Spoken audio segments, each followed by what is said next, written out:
హైదరాబాద్ జలమండలి ప్రధాన కార్యాలయం గేటు ముందు అవుట్సోర్సింగ్ ఉద్యోగులు ధర్నా చేపట్టారు.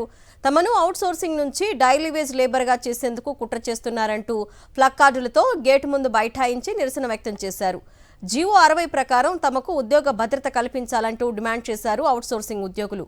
టెండర్ల పేరుతో మీటర్ రీడర్స్ ఉద్యోగులను మోసం చేయొద్దంటూ ఆవేదన వ్యక్తం చేశారు.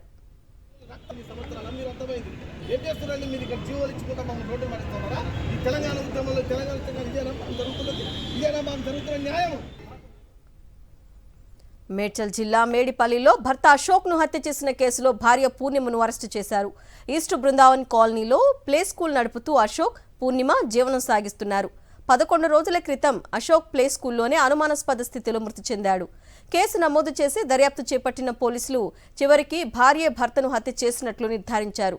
విచారణలో తానే చేసినట్టు ఒప్పుకుంది. పూర్ణిమను మేడిపల్లి పోలీసులు అదుపులోకి తీసుకున్నారు. భర్తను ఎందుకు హత్య చేసింది, దీని వెనుక ఇంకెవరున్నారు అన్న దానిపై పోలీసులు పూర్తి వివరాలు వెల్లడించనున్నారు.